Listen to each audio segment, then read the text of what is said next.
السلام علیکم۔ آج میں آپ ناول کی قسط نمبر 21 کے ساتھ حاضر ہوئی ہوں، تو چلیے آئیے قسط کا آغاز کرتے ہیں۔ موبائل پر بات کرتے ہوئے اس نے دیکھا تھا کہ ہریرا اس کی طرف آ رہا تھا۔ وہ اسے نظر انداز کرتے گاڑی کی طرف بڑھ گیا۔ منشی عبدالقدوس ساتھ ہی ٹھہرا تھا۔ بدر کے گاڑی کے پاس آنے پر دروازہ کھولا تو وہ رکا۔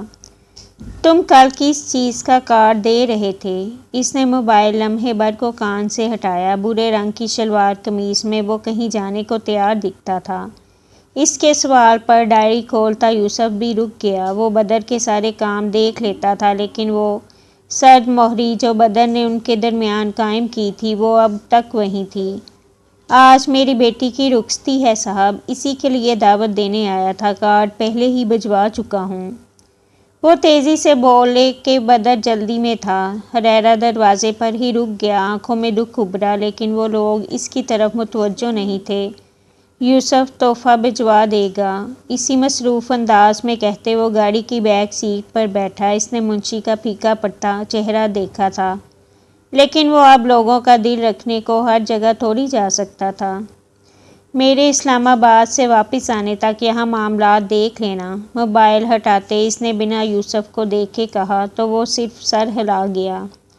آپ منشی کی بیٹی کی شادی پر چلے جاتے تو انہیں اچھا لگتا، یوسف نے بالآخر ہمت کر کے کہہ ہی دیا۔ میں لوگوں کو خوش کرنے کے لیے اپنے پروگرام تبدیل نہیں کر سکتا۔ وہ منشی ہے، منشی ہی رہنے دو، رشتہ داریاں بنانے کی ضرورت نہیں ہے۔ بنا سر اٹھائے وہ بے تاثر لہجے میں بولا تو یوسف اس بار خاموش ہو گیا۔ پچھلی مرتبہ وہ ان کے گھر شادی پر چلا گیا تھا کیونکہ اس وقت اسے ووٹوں کی ضرورت تھی، لیکن اب وہ صرف ایک ملازم کے گھر کیوں جائے گا؟ بدر نے ایک دو میسیجز کیے، کوئی ڈاکیومنٹس دیکھا اور کسی کو کال ملاتے ہوئے لمحے بھر کو ہاتھ تھمے، آہستہ سے سر اٹھا کر یوسف کو دیکھا۔ منشی سے خولا کے خاندان کا کوئی تعلق ہے؟ یوسف کے چہرے پر ناگواری آئی تھی، لیکن اس نے ظاہر نہیں ہونے دی۔ نین تارا بتا رہی تھی کہ خولا کی ان کی بیٹی سے دوستی ہے، تو یعنی خولا بھی شادی پر جائے گی؟ اس نے موبائل جیب پر ڈالتے کوہنی گاڑی کی کھڑکی پہ ٹکائی۔ میری آنکھوں کو دیدار یار کی طلب ہے۔ آگے بیٹھا یوسف جانتا تھا کہ اب اگر بدر کو اپنا پروگرام تبدیل کرنا پڑا تو وہ کرے گا، اسے آج اسلام آباد جانا کینسل کرنا پڑا تو وہ کرے گا۔ وہ دوسروں کا دل رکھنے کے لیے پروگرام تبدیل نہیں کر سکتا تھا، لیکن اپنے دل کے لیے کر سکتا تھا۔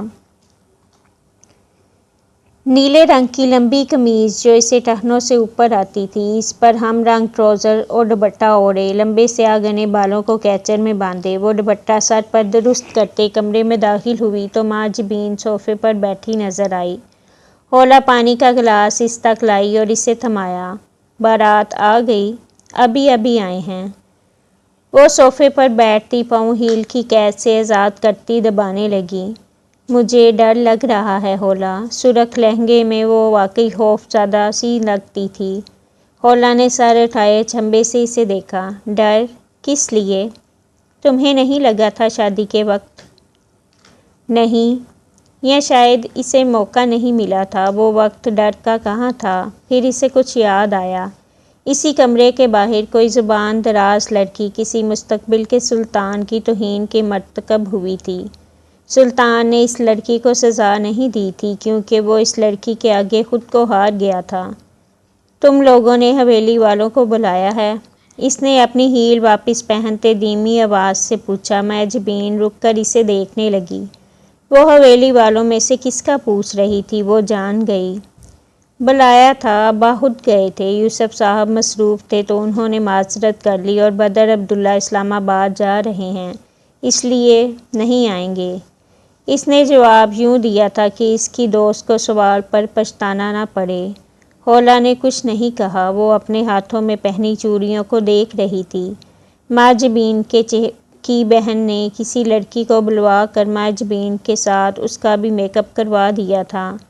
کعب کے ساتھ خوش ہو خولا؟ خولا نے جھکی نظریں اٹھائی۔ خوش ہوں، حالانکہ کبھی تم انہیں قتل کا حالانکہ کبھی تم انہیں قاتل کہا کرتی تھی۔ ماجبین ہنسی۔ حولا کے لبوں پر اداس سی مسکراہٹ آئی۔ اس نے آج تک مجھے اس بات کا طعنہ نہیں دیا ماجبین۔ اس نے آج تک مجھے یہ نہیں جتایا کہ وہ بے قصور تھا اور میں اسے الزام دیتی رہی۔ اس نے ایک بار بھی بدر کا نام لے کر مجھے نہیں جھکایا۔ میں نے واقعی جلدی کر دی تھی۔ بولتے ہوئے اس کی نظر باہر گئی۔ کعب باہر ماجبین کے بھائی کے ساتھ کھڑا تھا۔ سفید رنگ کی شلوار قمیض پہن رکھی تھی۔ قمیض کے بازو کوہنیوں تک موڑے ہوئے تھے۔ وہ یہاں صبح سے موجود تھا اور اپنی طبیعت خرابی کے باوجود کام کرواتا رہا تھا۔ گاؤں والوں کی خوشیاں سانچی اور غم بھی اپنے ہوتے ہیں۔ اس نے خالہ کو پچھلے 2 ہفتوں میں کئی بار ماجبین کے گھر آتے دیکھا تھا۔ اس کے جہیز کی رضائیاں خواتین نے مل کر سلائی کی تھی۔ اس کے جہیز کی تیاری میں ہر کوئی ساتھ رہا تھا۔ وہاں شادی پر اب بھی کرسیاں ڈھونڈنے کی بجائے ہر گھر سے ایک چارپائی لی جاتی تھی۔ منشی چچا کے بڑے لوگوں سے تعلقات تھے تو انہوں نے کرسیاں رکھوائی تھی، لیکن اس نے گاؤں کے کئی گھروں میں سے آج بھی پرانے دور کا یہ رواج سلامت دیکھا تھا۔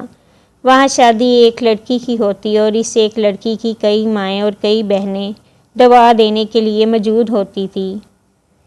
وہ تم سے محبت کرتے ہیں حولا؟ اس کی کعب کو دیکھتی آنکھوں میں اگر کوئی تاثر نہیں تھا تو ماجبین کی آواز نے ڈھال دیا تھا۔ وہ جگنو بڑھ کر لائی نگاہیں کعب سے ہٹا کر ماجبین کو دیکھنے لگی۔ تمہیں کیوں لگتا ہے ایسا؟ تمہیں کیوں ایسا نہیں لگتا؟ اس نے کبھی اظہار نہیں کیا۔ میں تو ان کے ہر عمل میں اظہار دیکھتی ہوں۔ تو کیا وہ ایک محبت میں اپنا دل ہی نہیں آنکھیں بھی دان کر آئی تھی؟ وہ صرف مجھ سے وفا کر رہا ہے۔ اس نے اپنے دل میں کوئی نیا جگنو بننے سے پناہ چاہی۔ محبت اور کیا ہے؟ سرخ لباس میں دلہن بن کر بیٹھی لڑکی نے محبتوں کا تھال بھر کر اس کے ہاتھوں میں تھما دیا۔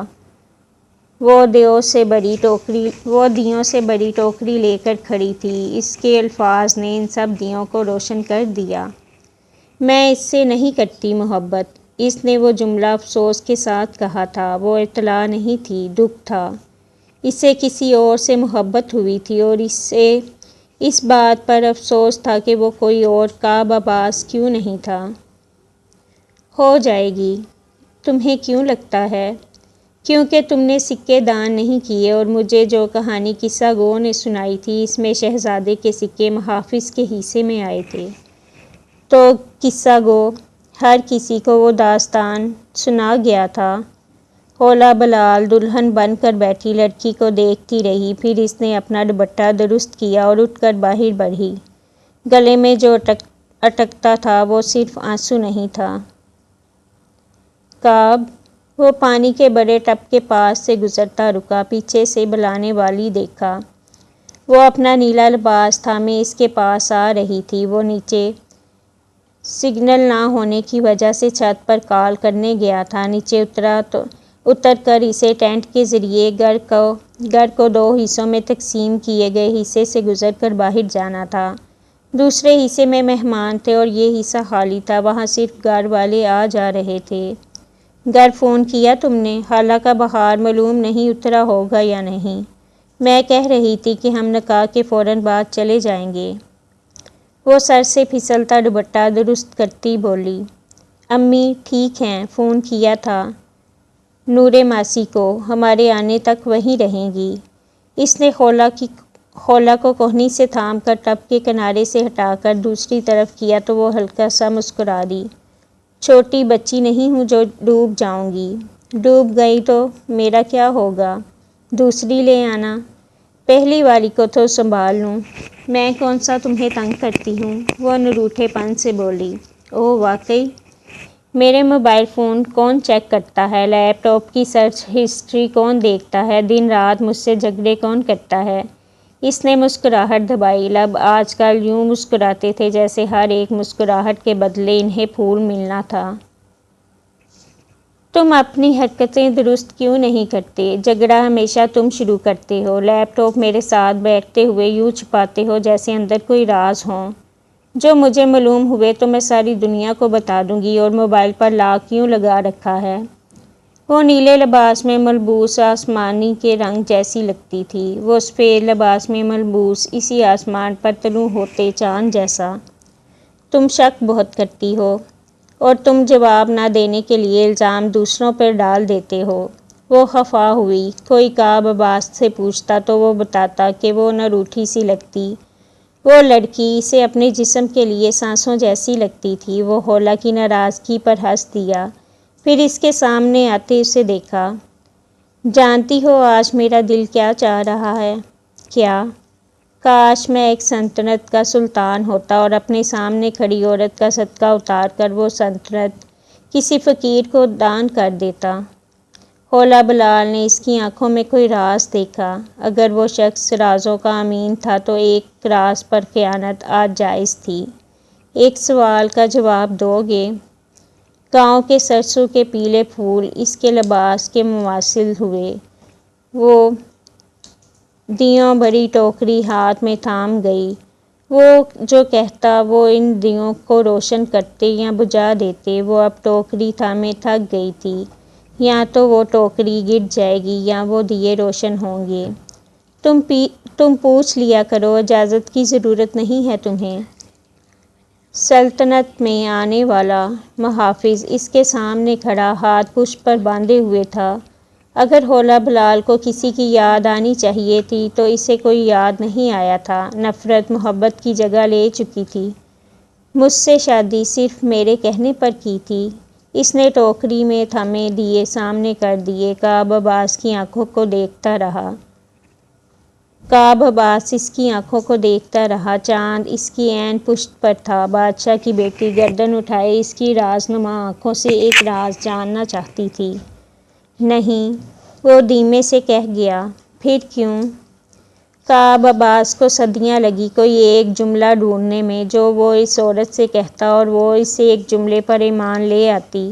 اگر زمین پر کوئی چاند ہوتا تو وہ بوڑھے جادوگر سے فرمائش کرتا کہ اسے اس چاند تک رسائی دی جائے۔ اسے ستارے چن کر ایک عورت کے دامن میں ڈالنے ہیں۔ میرے دل نے بغاوت کی تھی ہولا۔ مجھے اپنی جنگ چھوڑ کر تلوار تمہارے لیے اٹھانی پڑی کیونکہ بادشاہ کی بیٹی کی حفاظت ہر شے سے مقدم تھی۔ زمین پر ستارے نہیں اترتے تھے، سو اس نے ہولا بلال کے دامن میں پھول ڈال دیے۔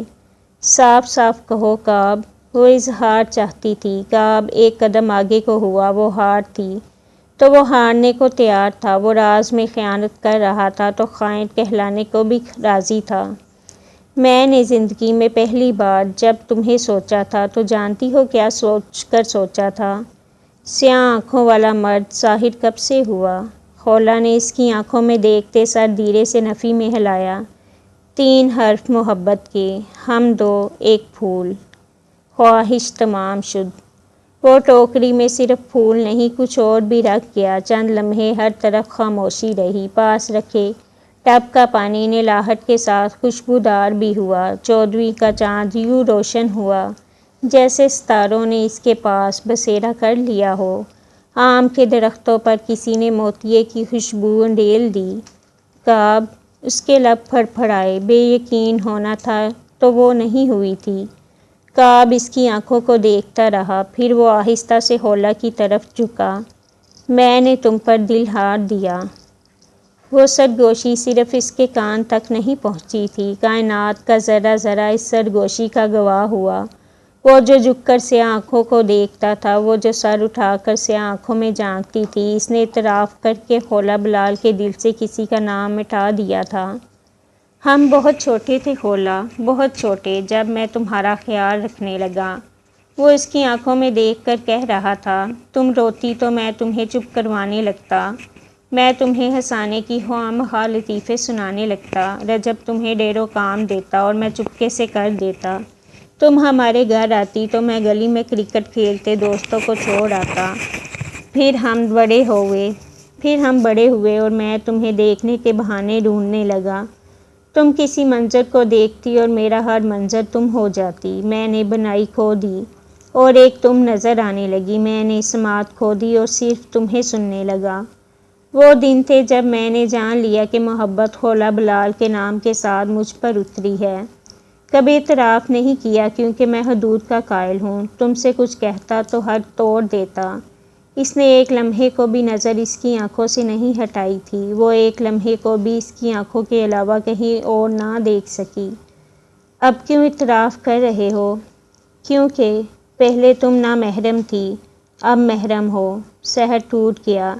اس کے الفاظ نے کھولا بلال پر کھولتا ہوا تیل انڈیلا۔ وہ محرم اور نامحرم کے اسباق یاد رکھ کر اسے پاتال میں دھکیل گیا تھا۔ ایک لمحے میں اسے یاد آیا اس نے ایک شخص کے لیے کئی حدیں توڑی تھی۔ وہ اس شخص سے کئی بار تنہائی میں ملی تھی۔ اس نے کئی بار اپنے گال اس شخص کی باتوں پر سرخ ہوتے محسوس کیے تھے۔ کعب عباس خولا بلال کے ملنے پر شکر گزار تھا تو وہ اسے بتانا چاہتی تھی کہ وہ حدیں توڑ کر گناہ کی مرتکب ہوئی تھی۔ اس نے کئی قوانین توڑے تھے۔ جس شخص سے اسے نوازا گیا تھا اسے احساس ہوا وہ اس شخص کے قابل نہیں تھی۔ میں اس محبت کے قابل نہیں ہوں کعب۔ اس کی آنکھوں میں ٹپ کا پانی منتقل ہوا، سرنفی میں ہلا۔ تم ہی تو تھی۔ نہیں تھی۔ تمہیں کچھ بتاؤں گی تو اپنا مقام کھو دوں گی، نہیں بتاؤں گی تو اپنی نظروں میں اپنا مقام کھو دوں گی۔ تم عظیم تھے، میں حقیر ہوں۔ خولا بلال کو خسارے نوازے گئے ہیں۔ وہ نظر ہٹا گئی، سر جھکا کر آنکھیں بند کی، کئی آنسو زمین پر گرے۔ کعب کو دکھ ہوا۔ خولا، میں ماں جبین کے پاس چلتی ہوں، تمہارے سامنے کھڑی رہی تو رو دوں گی۔ بائی کے سبق بہت دیر سے یاد آ رہے ہیں۔ وہ رونے سے بھی روکا کرتا تھا۔ اس نے ہتھیلی چہرے پر رگڑی۔ کعب نے گہری سانس لیتے سر جھٹک دیا۔ میں اظہار کے بدلے اظہار نہیں چاہتا تھا، لیکن آنسو بھی نہیں چاہتا تھا۔ خولا نے کچھ نہیں کہا۔ وہ اپنا لباس سنبھالتی اندر کی طرف بڑھی۔ اسے مسجد کے امام صاحب سے جا کر پوچھنا چاہیے تھا کہ اگر کوئی عورت حدیں توڑ دے تو توبہ کر کے اللہ مان جاتا ہے۔ منشی عبدالقدوس کو اپنی بیٹی کی شادی کی اتنی خوشی نہیں ہوئی ہوگی جتنی بدر عبداللہ کی وہاں آمد پر ہوئی تھی۔ وہ سلطان تھا اور جس جگہ قدم رکھتا تھا وہاں سلطنت کھڑی کی جا سکتی تھی۔ میں نے بیٹھک کی صفائی کروائی ہے صاحب، آپ بیٹھک میں چلیں۔ کریم کلر کے شلوار قمیض پہنے وہ اوپر ہم رنگ واسکوٹ پہنے ہوئے تھا۔ چہرے پر سنجیدگی لیکن آنکھوں میں خولا بلال کی ٹوکری میں تھامے گئے کئی دیے جلتے تھے۔ وہ انتظار کی کہانی پڑھ کر آیا تھا۔ تم نے مجھے پرایا کر دیا ہے کیا منشی؟ جو اب میں تمہارے گھر میں بھی داخل نہیں ہو سکتا۔ وہ کچھ اس سنجیدگی سے بولا تھا کہ منشی کے ہاتھوں کے طوطے اڑے۔ نہیں صاحب، آپ کا اپنا گھر ہے، اندر چلیں یا جہاں بھی آپ کی مرضی۔ وہ بکھلا کر بدر کو اندر جانے کا اشارہ کرنے لگا۔ بدر نے سر ہلاتے جیب میں ہاتھ ڈالا، پھر رکا۔ میں شاید موبائل گاڑی میں بھول آیا ہوں، لے آئیں گے؟ وہ سوال بھی حکم دے کر رہا تھا۔ منشی نے فوراً سر ہلایا اور باہر کی طرف بڑھے۔ ان کے جانے کے بعد وقت کے سلطان نے ہاتھ پشت پر باندھے۔ وہ کھلے دروازے سے اندر داخل ہوا تو رعایا میں سے ہر ایک کی نظر اس پر گئی۔ وہ ان مناظر میں سے تھا جنہیں رک کر دیکھنے کے لیے ہر کام چھوڑا جا سکتا تھا، اور وہ ہر کام چھوڑ کر صرف ایک منظر کو دیکھنے آیا تھا۔ سو قسمت اس پر صرف خولا بلال کو نہ ملنے کے معاملے میں بدقسمت واقع ہوئی تھی۔ جس پر ہر نظر تھی اس کی نظر اس پر گئی۔ وہ اپنا لمبا شفون کا دوپٹہ سنبھالنے کی کوشش کرتے گھر کو دو حصوں میں تقسیم کیے جانے والے ٹینٹ کے دروازے سے اسی لمحے نکلنے لگی تھی جب خاموش محفل کو خاموش کرنے والے پر نظر گئی۔ قدم منجمد ہوئے، دوپٹہ ہاتھ سے پھسلا، ایک کنارہ کاندھے پر رہ گیا اور دوسرا زمین پر جا لگا، جس کو دیکھ کر اس کے چاہنے والے صدقے اتارا کرتے تھے۔ وہ ایک عورت پر صدقے میں اپنا آپ وار دینے جیسا ہوا۔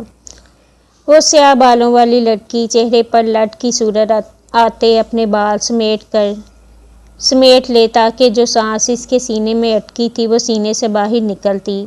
وہ فاصلوں پر کھڑی اس عورت سے گفتگو ترتیب دیتا تو پہلا جملہ اس کی آنکھوں پر کہتا، ان آنکھوں میں اتنا کاجل مت ڈالا کرو، میں خود کو ان میں غرق ہوتا دیکھ رہا ہوں۔ وہ حسن کے 3 الفاظ کو حروف تہجی کے 300 الفاظ میں بدلتا اور ہر لفظ سے ایک شعر ترتیب دیتا، تب بھی وہ ایک عورت کی تعریف نہ کر پاتا۔ اس نے زیور کو کبھی اس قابل نہیں جانا تھا کہ اس پر نظر ڈال سکے، لیکن اب یوں وہ جھمکے کانوں میں ڈالے کھڑی تھی تو اسے سلطنت کے ہر زیور بنانے والے کی دکان پر جا کر ان جھمکوں کی قیمت پوچھنی چاہیے تھی۔ اس کے قدموں نے قدم خود اٹھائے تھے، وہ بے اختیار ہوا تھا تو تعجب نہیں بنتا تھا۔ لوگوں کو یہ جان لینا چاہیے تھا کہ بدر عبداللہ حولا بلال کے معاملے میں ہر اختیار سے بے اختیار تھا۔ دھیمے قدموں سے چلتے وہ آگے کو بڑھا تو ساکت سی کھڑی حولا کے قدم پیچھے ہوئے۔ وہ کپڑے کے دروازے کو پار کرتا اس کے سامنے آیا، ساکت سا اسے دیکھتا رہا۔ چند لمحے سرکے، وہ رک جاتے تو بہتر ہوتا۔ چند ساعتیں تیزی سے گزر گئی، وہ گھنٹوں میں تبدیل ہوتی تو اچھا ہوتا۔ ساکت سی اس شخص کو دیکھتی، بادشاہ کی بیٹی، اور اسے تکتا وقت کا سلطان۔ اور پھر نم سی ہواؤں نے دیکھا کہ جس کے آگے گردنیں جھکا کر سلام پیش کیے جاتے تھے اس کی نظر جھکی۔ جسے تحفے میں زمینیں دی جاتی تھی وہ آہستہ سے زمین پر بیٹھا، دونوں ہاتھوں سے زمین پر لگتا اس کا دوپٹہ اٹھایا جیسے کوئی کسی مقدس شے کو اٹھاتا ہے۔ وہ کہتا تھا وہ جھکا نہیں کرتا، کاذب کو محبت جھکا گئی تھی۔ وہ کہتا تھا وہ زمین پر نظریں دوبارہ نہیں ڈالتا۔ مغرور شخص نے خاک پر ہاتھ رکھے تھے اور وہ ایک عورت کا دوپٹہ اٹھا رہا تھا۔ آہستہ سے اس کا دوپٹہ اٹھاتے وہ سیدھا ہوا، حولا کی ساکت سرخ آنکھوں میں دیکھا اور اس کا دوپٹہ اس کے سر پر اس طرح اڑایا کہ اس کا ہاتھ حولا کو نہ لگے۔ سر پر رکھا کرو اسے، زمین پر لگتا ہے تو میں ختم ہونے لگتا ہوں، دھیمے سے کہا تو وہ 2 قدم پیچھے کو ہوئی، چہرے پر سختی چھائی۔ دور رہو مجھ سے۔ اس نے اداب کے طریقے بلا دیے تھے۔ قابل عزت بادشاہ کی بیٹی کو قابل محبت سلطان سے نفرت ہوئی۔ ہو گیا ہوں۔ وہ زخم سا مسکرایا۔ حولا نے نظریں گھمائی، وہاں کوئی نہیں تھا، یہ حصہ خالی تھا۔ وہ معجبین کے کہنے پر اس کی ماں کو بلانے جا رہی تھی۔ راستہ مسدود تھا۔ میرے راستے سے ہٹیں۔ تمہیں یاد ہے ہم دوسری مرتبہ یہیں ملے تھے۔ اس نے سماعت پر اختیار بھی کھو دیا تھا۔ حولا نے آگے بڑھنا چاہا لیکن وہ ہاتھ لمبا کر کے راستہ روک گیا۔ وہ رکتی نہ تو اس کے ہاتھ سے ٹکراتی۔ مجھے جانے دو بدر، وہ چبا چبا کر کہتی، نفرت بھی الفاظ میں شامل کر گئی۔ میں نے اس ملاقات میں سوچا تھا کہ اگلی بار تمہیں ملیں تو تمہیں دیکھ لوں گا اور تب سے بس تمہیں ہی دیکھ رہا ہوں۔ وہ جو معجزوں جیسا اور برباد کرنے والا عشق ہوتا ہے، مجھے وہ نصیب ہوا۔ حولا اسے دیکھتی رہی۔ وہ ساحر الکلمات شخص تھا لیکن اسے کوئی بتائے اس کے الفاظ اپنا سحر کھو چکے تھے۔ میں سوچتا ہوں کہ میں ایسا کیا کہوں جو تم پر اثر کرے، میں ایسا کیا لفظ کہوں حولا، میرا اللہ سے تعلق کبھی اچھا نہیں رہا، ورنہ میں تمہیں اللہ سے مانگتا۔ مجھے لگتا ہے میں اللہ سے تمہیں مانگوں گا تو وہ میرے گناہوں کی فہرست آگے کر دے گا۔ تمہیں تو کسی نیکی کے عوض مانگا جانا چاہیے، میں وہ نیکی کہاں سے لاؤں؟ وہ تھک کر بولا۔ اس نے زندگی میں درگاہوں کے چکر نہیں کاٹے تھے ورنہ منتوں کے دھاگے باندھ آتا۔ اس نے مسجدوں میں نمازیں نہیں پڑھی تھی ورنہ وہ نماز کے بعد اسے باندھتا۔ مجھے جانے دیں بدر، وہ چبا کر بولی۔ بدر کے آگے کیے گئے ہاتھ کی دائیں طرف سے گزرنا چاہا جب بے اختیار بدر نے اس کی کلائی تھامی۔ حولا کو کرنٹ لگا، اس نے جھٹکے سے کلائی چھڑوائی، پیچھے مڑی اور تیزی سے چارپائی پر رکھی چھری اٹھاتے اسی قوت سے بدر کو ماری۔ وہ عین اس کے کندھے پر لگی۔ اس نے حولا کا ہاتھ چھوڑ دیا، قدم پیچھے ہوئے، لبوں سے خراش نکلی، بے یقین نظریں اٹھا کر اسے دیکھا۔ مجھے ہاتھ لگانے کا حق صرف میرے شوہر کو ہے، آئندہ اپنے ہاتھ قابو میں رکھیے گا ورنہ جان لے لوں گی آپ کی۔ وہ تیز سے گرائی۔ باخدا بہت ظالم ہو۔ وہ آہستہ سے ہنس دیا۔ ایک ہاتھ زخمی کندھے پر تھا۔ حولا بلال کو ظالم ہونا منظور تھا۔ آئندہ ملنے سے گریز کیجیے گا۔ اگلی بار ملاقات ہوئی تو وار وہاں کروں گی جہاں زخم لگنے سے جان جائیں گے۔ جان سے جائیں گے۔ اس نے لہجے میں نفرت رکھنے میں ہر کسی کو مات دے دی۔ جو چھری اس کے کندھے پر لگی تھی وہ زہر بن کر دل تک پہنچی۔ بدر نے ہاتھ کندھے پر سے ہٹایا، خون تیزی سے نیچے گرنے لگا۔ خولا کی آنکھوں میں نفرت اور تکلیف بیک وقت ابھری۔ وہ اپنے سینے پر نظر ڈالتا اسے دیکھنے لگا، آنکھیں سرخ ہوئی۔ وہ ایک عورت تھی، لاکھ بہادری دکھائے وہ ایک عورت تھی۔ وہ یہاں کھڑے کھڑے اسے زمین میں دفنا سکتا تھا، لیکن بدر عبداللہ نے اسے ایک عورت کے لیے ہر قاعدہ بھلا ڈالا۔ ابھی بھی یہی چھری اٹھا کر سینے میں اتار سکتی ہو، اجازت ہے۔ بل بل کرتے خون کو نظر انداز کرتے وہ اس کی نم آنکھوں کو دیکھ رہا تھا۔ خولا نے اسے دیکھتے قدم پیچھے کیے، سر نفی میں ہلایا۔ تمہاری باتیں سحر سے خالی ہیں، میری باتیں زخموں سے خالی نہیں ہوں گی۔ جس شوہر کا نام لیتی ہو، کیا اس نے تمہیں یہ بتایا ہے کہ وہ تم سے کیا کیا چھپاتا رہا ہے؟ اگر اسے مڑنا تھا تو زخمی کھڑے شخص نے زخم لگاتے روک دیا۔ اس کا نیلا لباس زہر میں تبدیل ہونے لگا۔ کعب کے بارے میں کچھ مت کہنا، اس نے انگلی اٹھاتے بدر کو کچھ کہنے سے روکنا چاہا۔ کیا اس نے تمہیں یہ بتایا ہے خولا کہ وہ جیل سے چھوٹنے کے بعد 1 سال بعد شہر میں کیا کرتا رہا ہے؟ اس کا چہرہ درد کو برداشت کرتے سرخ ہو رہا تھا، سرمئی آنکھیں سیاہ آنکھوں پر جمی تھی۔ زخم اسے دل پر کہیں زیادہ لگا تھا تو تکلیف میں صرف وہ کیوں جھلے جس شخص کا وہ نام لے رہی تھی؟ اس شخص کو وہ خوشی کیوں نصیب ہو جو اس کا نصیب ہونا تھی؟ وہ صرف اس لیے واپس نہیں آ رہا تھا کیونکہ وہ گاؤں آنے سے پہلے CSS کا امتحان دے کر آیا تھا۔ کیا تمہارے شوہر نے تمہیں بتایا ہے خولا؟ خولا کے الفاظ زبان پر رہ گئے۔ وہ اس کی آنکھوں میں زہر نہیں زہر پھونک گیا تھا۔ جھوٹ مت بولو، جا کر پوچھو کعب عباس سے خولا، جس کا نام لے کر تم مجھے زخم دیتی ہو، وہ کون کون سے راز تم سے چھپاتا رہا ہے؟ جو خون اس کے کندھے سے گرا تھا وہی خون اس کی آنکھوں میں جمع تھا۔ جانے اس کندھے کی چوٹ نے زیادہ درد دیا تھا یا اس عورت کے کسی اور کا نام لینے نے، وہ طے نہ کر سکا۔ مجھے اس پر یقین ہے، تم مجھے اس کے خلاف نہیں کر سکتے۔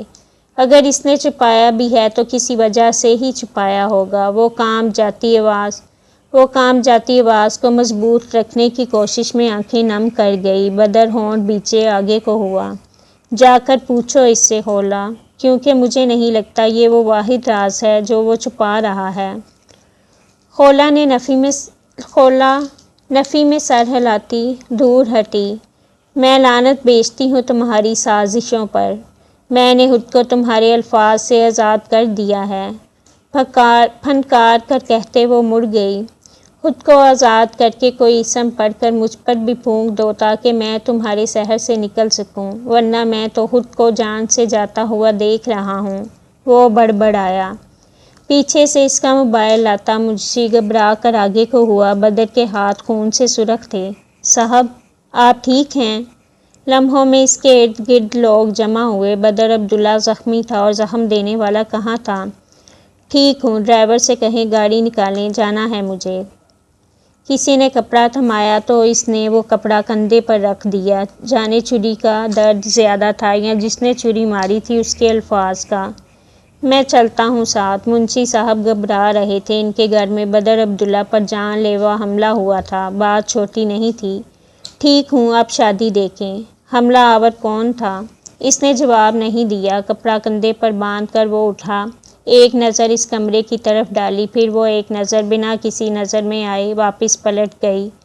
سب کے سوالوں کو نظر انداز کرتے وہ کس کے جوابوں میں الجھا گاڑی کی طرف روانہ ہوا تو وہ واقعی نہیں جانتا تھا کہ خولا بلال نے جان لینے جیسے الفاظ یوں ہی نہیں کہے تھے۔ سرخ اینٹوں والی قدیم حویلی کے صحن میں رکھی کرسیوں میں سے ایک پر نین تارا بیٹھی تھی، دونوں پاؤں اوپر کیے وہ سامنے لگے پھولوں کو دیکھ رہی تھی۔ 14ویں کا چاند سر کے اوپر تھا، وہ چاندنی میں نہائے مجسمے جیسی لگتی تھی۔ ویسے تو میں نے کبھی چائے نہیں بنائی، لیکن بیوی کی خاطر یہ بھی۔ یوسف چائے کے کپ اٹھائے اس کے سامنے والی کرسی پر بیٹھا تو نین تارا کی نظر اس منظر سے ہٹی، یوسف پر رک گئی۔ وہ اس کا کپ سامنے رکھ رہا تھا۔ نین تارا نے مسکراتے ہوئے کپ اٹھایا۔ ملازموں کی فوج کے ہوتے ہوئے آپ کو کہاں کام کرنے کی عادت ہوگی؟ وہ کپ ہونٹوں سے لگاتے اس نے ٹونٹ مارا تو یوسف ہنسا۔ چاند کی دھیمی روشنی ان دونوں پر پڑنے لگی۔ میں اپنے سارے کام خود کرنے کا عادی ہوں، اسی لیے چائے میں چینی زیادہ ڈال دی ہے۔ اس نے سر ہلایا تو یوسف نے بے چارگی سے کان کھجایا۔ میں یہ راز رکھنا چاہتا تھا لیکن آج تک مجھ سے چائے کبھی بھی 100% اچھی نہیں بنی۔ کافی اچھی بنا لیتا ہوں کیونکہ بدر بھائی کو پسند ہے۔ اس کی ہر بات میں بات بدر عبداللہ کا تذکرہ نکل آتا تھا۔ نین تارا نے سر ہلاتے گونٹ بھرا۔ اس شخص کا تذکرہ اس کا دل ہر شے سے چاٹ کر دیتا تھا۔ وہ قاتل تھا اور جس کا قاتل تھا وہ شخص بھی یاد آ جاتا تھا۔ آپ شادی پر کیوں نہیں گئی؟ میں مصروف تھا لیکن ہم جا سکتے تھے۔ مجھے وہاں جا کر حویلی کی بہو بن کر بیٹھنا پسند نہیں تھا۔ ہم تینوں ہمیشہ برابری پر رہی ہیں۔ مجھے ان سے اونچا ہونا منظور نہیں۔ ڈاؤن ٹو ارتھ خاتون ہیں۔ وہ ہلکا سا ہنسا۔ نین تارا مسکرا دی۔ اس نے سوچا تھا کہ جائے لیکن پھر صرف سوچ کر ہی رہ گئی اور تبھی اسے یاد آیا کہ بدر تیار ہو کر کہیں جا رہا تھا۔ کپ ہونٹوں تک جاتے جاتے رک گیا۔ آپ کے بھائی معجبین کی شادی پر گئے ہیں؟ یوسف کا گونٹ گلا جلا گیا۔ اس نے بامشکل وہ گونٹ حلق سے اتارا پھر سر ہلایا۔ وہ اسلام آباد نہیں جا رہے تھے؟ اس کے اندر خدشہ سا ابھرا۔ کل جائیں گے۔ شادی پر کیوں گئے ہیں؟ وہ تو ملازموں سے بات بھی نہیں کرتے۔ ہم دونوں جانتے ہیں کہ وہ کیوں شادی پر گئے ہیں نین۔ اس نے سنجیدگی سے کہا۔ نین تارا کو بیک وقت کوفت اور غصہ محسوس ہوا۔ وہ ہولا کا پیچھا چھوڑ کیوں نہیں دیتے؟ کم از کم اس زندگی میں وہ ہولا سے دستبردار نہیں ہو سکتے۔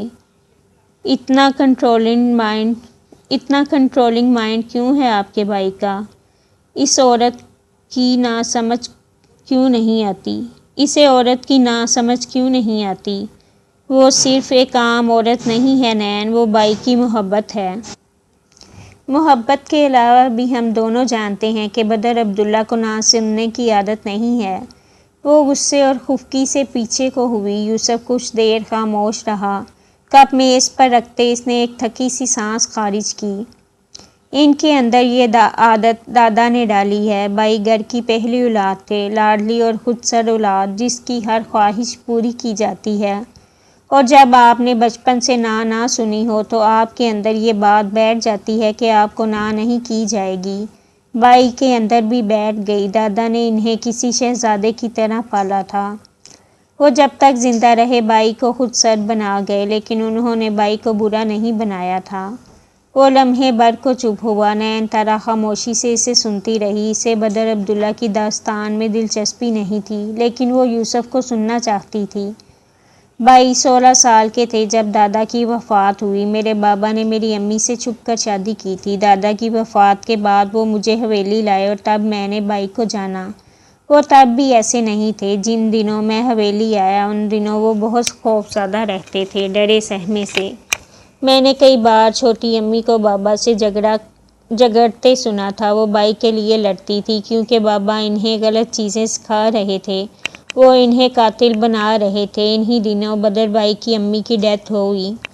اس نے نظریں اٹھا کر نین تارا کو دیکھا۔ ان آنکھوں میں جزن تھا۔ وہ پہلی بار تھا جب میں نے بھائی کو روتے دیکھا تھا، بری طرح سے روتے ہوئے۔ وہ دنیا میں سب سے زیادہ محبت اپنی ماں سے کرتے تھے۔ وہ چلی گئی تو وہ ڈپریسڈ ہو گئے۔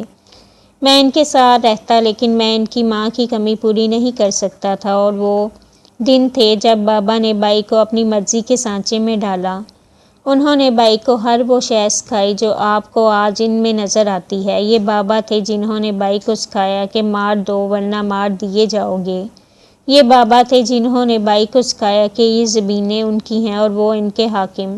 وہ بابا تھے جنہوں نے ان کی ماں کے پڑھائے گئے سبق بھائی کو بلوا دیے۔ بھائی ایسے نہیں تھے نین، وہ ظالم تھے لیکن قاتل نہیں تھے۔ بھائی کو ایسا بابا نے بنایا ہے۔ وہ تھک کر چپ ہوا۔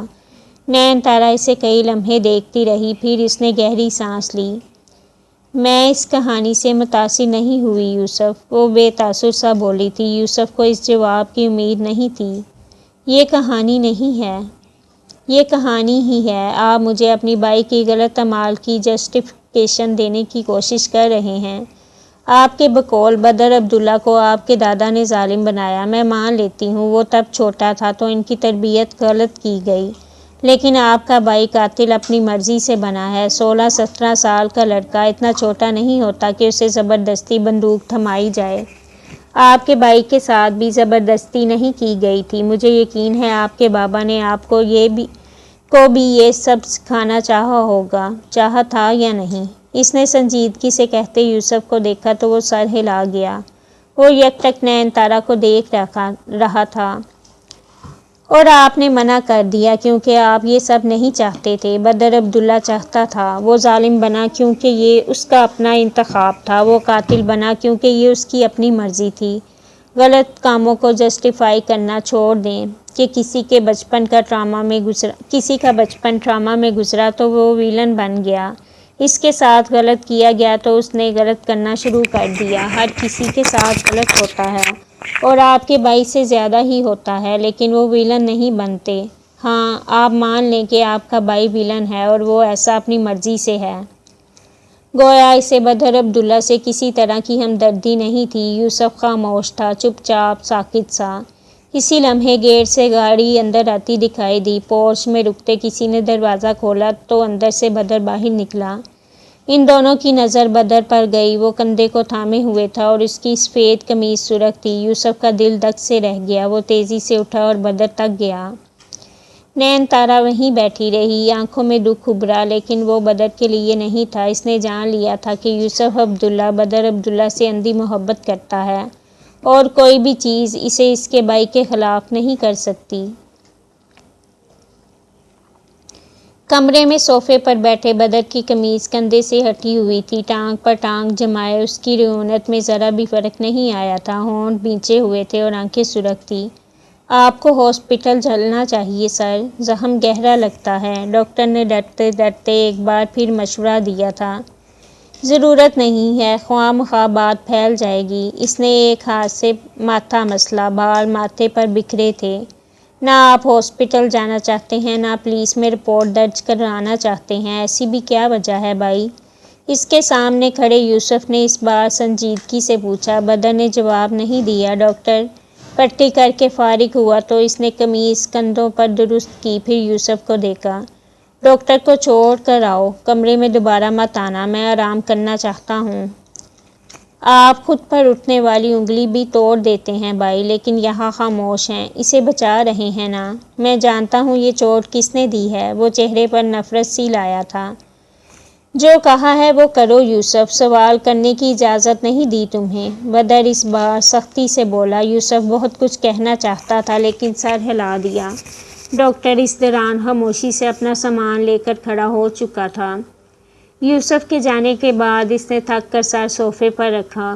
چہرے پر اذیت چھا گئی، درد سا ابھرا، یوں لگا جیسے بڑی دنیا میں کوئی ایک بھی اپنا نہیں تھا، کوئی ایک بھی نہیں جس سے وہ غم بانٹ سکے۔ ان دنوں میں پہلی بار تھا جب اسے اپنی ماں شدت سے یاد آئی، اتنی شدت سے کہ اس کی آنکھیں نم ہو گئی۔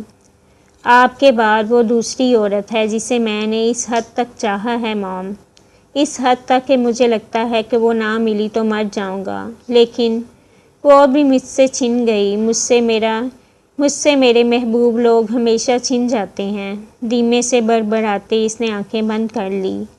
اسی لمحے کمرے کے دروازے پر دستک ہوئی، ہلکی سی دستک، پھر دروازہ کھلا۔ بدر نے بند ہوتی آنکھیں بامشکل کھولی۔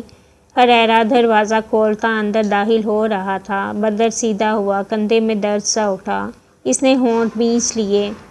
آپ ٹھیک ہیں بھائی؟ ہریرا ہچکچا کر پوچھ رہا تھا۔ کس لیے آئے ہو؟ جن سے وہ ناراض ہوتا تھا انہیں اپنی تکلیف بتانا بھی چھوڑ دیتا تھا۔ ہریرا ہونٹ کاٹتے آگے کو ہوا۔ بدر کے سامنے وہ نیچے بیٹھا اور سر اٹھایا۔ مجھے معاف کر دیں بھائی، میں معاف کرنے کے معاملے میں بہت برا ہوں ہریرا۔ ہریرا کے گلے میں گلٹی ابھری۔ میں وہاں صرف چند منٹ کے لیے گیا تھا، جازم کے مجبور کرنے پر، صرف چند منٹ کے لیے۔ وہ چند منٹ مجھے زندگی بھر کی ذلت دے گئے ہیں۔ تم سے مجھے یہ امید نہیں تھی۔ اس کے چہرے پر افسوس ابھرا۔ میں جانتا ہوں آپ ہرٹ ہوئے ہیں، ہارٹ؟ صرف ایک لفظ حریرہ، تمہاری تربیت میں نے کی تھی جب تمہارا باپ عیش کر رہا تھا اور تمہاری ماں اس کی بے وفائی پر سوگ منا رہی تھی۔ وہ میں تھا جس نے تمہیں پالا، وہ میں تھا جو امریکہ ہر ماہ اپنی بیزی شیڈول سے وقت نکال کر تمہارے لیے جاتا تھا۔ وہ میں تھا حریرہ جس نے تمہیں بتایا تھا کہ ظالم بن جانا لیکن بد کردار مت بننا، کیونکہ یہ وہ واحد شے ہے جو میں برداشت نہیں کر سکتا۔ تم قتل کر کے آ جاتے، مجھے افسوس نہ ہوتا، لیکن یہ نہ کرتے۔ حریرہ سر جھکائے بیٹھا رہا۔ وہ مانتا تھا وہ شخص کسی دور میں اس کے لیے ماں اور باپ جیسا رہا تھا، اور وہ مانتا تھا اس ایک شخص کے لیے حریرہ دنیا ادھر ادھر کر سکتا تھا۔ وہ یہ بھی مانتا تھا کہ وہ شخص اس کے باپ کے بعد آتا تھا۔ حریرہ خاقان نے بدر عبداللہ کو محبت میں دوسرے درجے پر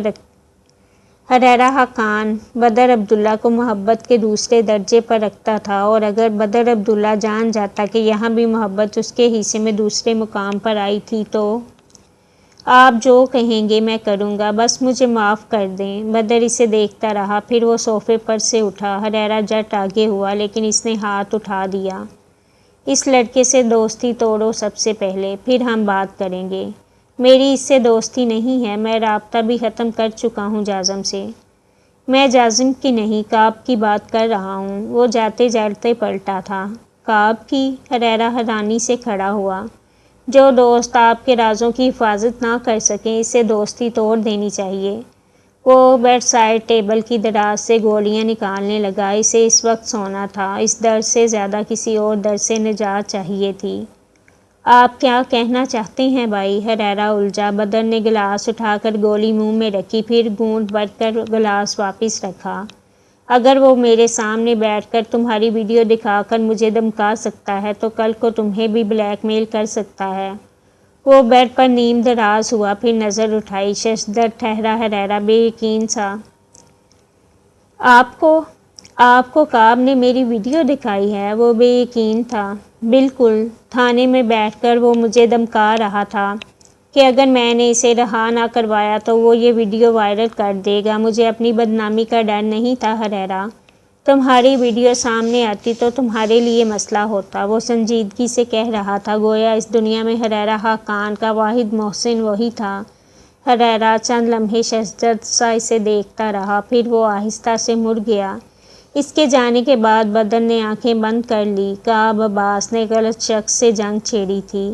اس کے عزیز لوگ اگر اس کے نہیں رہے تھے تو وہ انہیں کعب عباس کا بھی نہیں رہنے دے گا۔ ایک ہلکی سی سرگوشی تھی جو کسی کی زبان سے نکلی تھی، ہولا بلال اور بدر عبداللہ۔ پھر وہ سرگوشی ہوا کے دوش پر اڑتی کچے راستے کے پہلے مکان تک پہنچی تو وہ آواز بن چکی تھی۔ تھوڑی اوپر اٹھتے اس آواز نے اگلے گھر کا سفر کیا تو وہ چیخ بن گئی۔ وہ چیخ ایک گھر سے نکلتے دوسرے گھر پہنچی، دوسرے سے تیسرے، تیسرے سے چوتھے۔ گاؤں کی گنتی کے گھروں کی گنتی مکمل ہونے تک بات پھیل گئی۔ کسی نے تبصرے کیے اور کسی نے صرف تبصرے ہی نہیں کیے۔ ایک بار تو میں نے خود دیکھا تھا، ماجد برا کے کھیتوں کے پاس وہ بدر صاحب کے ساتھ کھڑی تھی۔ ارے، عبدالقدوس کی بیٹی کی شادی پر بھی دیکھا نہیں تھا؟ کیسے پٹر پٹر بول رہی تھی بدر صاحب سے۔ تندور پر بیٹھ کر روٹی لگاتی خواتین نے روٹی کو جلنے دیا۔ پورے گاؤں میں گھومتی تھی، یہ تو ہونا تھا۔ اکیلا مرد سانپ ہوتا ہے، زہر عورت کو نیل کر دیتا ہے۔ اونچی حویلی کے مرد گاؤں کے کچے مکان والی لڑکی سے شادی تو کریں گے نہیں۔ بات کچھ اور ہے۔ بدر صاحب کو کیا کمی ہے لڑکیوں کی؟ یہ تو ہولا۔ زبانیں زیادہ تھیں، کردار اچھالنے کو ایک تھا۔ ہولا بلال کو یہ احساس کرنے میں دیر ہو گئی تھی کہ نامحرم سے چھپ چھپ کر ملاقات کرنا عورت کی عزت سے پہلے ایمان ختم کرتا ہے۔ اوکے جی، یہ تھی آج کی ایپیسوڈ۔ ہوتی ہے اگلی ایپیسوڈ میں ملاقات۔ رکھیں دعاؤں میں یاد۔ اللہ حافظ۔